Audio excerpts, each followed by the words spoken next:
Do opposites have to dissolve in order to find harmony? Oh, the two of them are so different, they're never gonna work. She has two hearts beating in her chest. Beach or mountain, McDonald's or Burger King? Do we always have to choose in order to feel well? Does everything have to fit neatly together in order to be harmonious? Welcome, wandering and wandering minds. I'm Valeria Frattini. I'm a musician and a curious soul. This vlog is all about life's big and small questions that I explore with my own experiences. As always, let's take a closer look at what this question is really about. What are opposites and what is harmony? According to the Cambridge Dictionary, an opposite is something or someone that is completely different from another person or thing. And harmony is defined as a situation in which people are peaceful and agree with each other, or when things seem right or suitable together. But if that's the case, if opposites are two completely different things, how can harmony arise from that? And what if I do have light and darkness within me, or if I love movement and stillness, can they coexist? And if they can, how can harmony arise from this coexistence? I think this needs a bit of an investigation. Let's start how I came across this question. I grew up with two cultures, Italian and German. I've always wanted to do more than one thing at a time, and I was always drawn to different life realities, let's say the normal life, and to do music in the music life. I've always wanted to travel endlessly and at the same time lock myself in a studio. I've always wanted to be amongst people, party dancing, living the big city life, and at the same time I've always wanted to be in silence by myself in nature. Looking at all of these contradictions, I should be a mess, right? And I actually feel like it very often. But at the same time, I've always had the impression that these opposites kind of made me stronger, or at least they make me different in a positive way. So I asked myself, am I doomed to never feel harmony because of my opposites? Do my opposites have to dissolve in order to find harmony? Let's take a look at a couple of opposites and see where it takes us. Life is full of opposites. Let's start with the easy ones. Day and night, sky and earth, ebb and flow, chaos and order. And then there are subtler ones like beginnings and endings, or holding on and letting go, or words and silence. In nature, opposites shape everything. Like the tides move because the moon pulls and releases, and even breathing is a form or an act of opposites. Inhaling and exhaling, expansion and release. And what about time?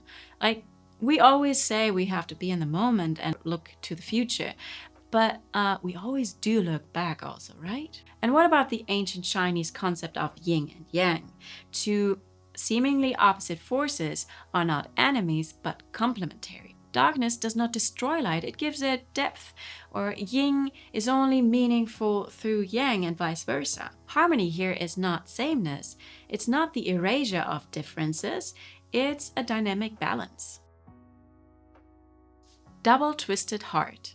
Most of my life I spent in Germany. School, university, work. My mom is Italian and I grew up bilingual, and I would also say bicultural. Every year we went at least twice a year to Italy to stay with the whole family, and the whole bond with my grandfather and the country itself was very strong. So when I was asked where's your home, I always said Italy, which is kind of mean regarding to Germany. But I had the impression and the feeling that was the air, the sea, the feeling of belonging. As I grew older, I actually went to the Italian embassy in Germany to get an Italian ID card. It's really not necessary to do that, but I guess it was symbolic. I wanted to have that on paper, that Italy is my homeland. But it wasn't that simple, because in Germany I was the Italian, I guess because of my looks and because how I talk with my hands, I don't know. And in Italy I was the German. I don't know why, but I guess you can sense the difference. That's also one of the reasons why I wrote music in Italian for so long. I guess I wanted to feel that connection. But here I was, not one, not the other, but both. Two hearts double twisted. I felt like I had to choose, that I would never arrive, never find peace, never feel at home if both existed. So I looked this up. Research calls this acculturation stress, the invisible pressure when two cultures live within you. For many, it creates inner conflict. Yes, that's true. Yet, studies show something remarkable. Within this tension, something new can grow. What do you want? It's not just my cultural background that kind of feels twisted. Remember those Facebook quizzes where you could find out your favorite place to live? What was yours? Mine was Rio because I couldn't decide between beach and city. And that city has both. This pattern kind of shows up everywhere. As a child, I did not have one favorite stuffed animal. I had a whole inner circle. I had so many hobbies like ballet, choir, flute, piano, but also volleyball and judo. And I did those for many months or years even. Same with holidays. I love good action trips, sightseeing, hiking, exploration. At the same time, I can also perfectly be happy by the beach, enjoying the view with a good book. I could go on forever, but maybe one last example because I've been battling with that one for forever. Security and freedom. I grew up fairly normal, and I love the normal life because it's steady, it gives you security, it's really comfy, and it's kind of the death of an artistic career. As much as I liked the normal life, I also hated it because I was always drawn to the music life, the urge to do music, to feel free, creative, to live outside of the box. Some might say I have many interests. I'm multi-passionate. You could also say I'm indecisive. But you can't deny that I have lots of tensions, opposites within me. So here's something from psychology, from Carl Jung. The self is a union of opposites, and the process of becoming conscious of it proceeds by integrating these opposites. No harmony without tension. When I was in school, we talked about Wagner's Tristan and Isolde. The story and the music was really fascinating me, and also what stuck with me was the meaning of the piece for music history. Before that, Western music was more about harmony and clear resolutions, so dissonances were really rare and resolved very quickly. People were not used to hearing unresolved tension. It was almost considered improper. And then came Wagner with that famous Tristan chord, a chord full of longing, tension, refusing to resolve the way listeners would expect. Music seemed to float between dissonance and release. So this was a whole new world and a whole new soundscape for the listeners back then. That must have been so exciting to live back then. Anyways, so the dissonance really created that emotion, that movement. Imagine if everything was just smooth, uniform, harmonious all the time. That would be boring, right? And empty. So maybe you could put it like this. Without dissonance, there's no desire. Without desire, there's no movement. Without movement, no music. And it is not just in music. People seek tension to create movement. You can also see it in business. They create diverse teams, right? Diversity in culture, in age, in character, so that they are forced to take on different perspectives, to open up their minds, so that this tension actually is created, that there is some kind of disruption. And also my songs, they come from a place of tension, something that happens to me or that I see from somebody else or that happened to the world, something that stuck with me, that is out of the ordinary, or it is the ordinary that is stuck with me. So there are some things that just create that tension. Okay, let's bring it all together. I think I'm going to start with a quote by Heraclitus.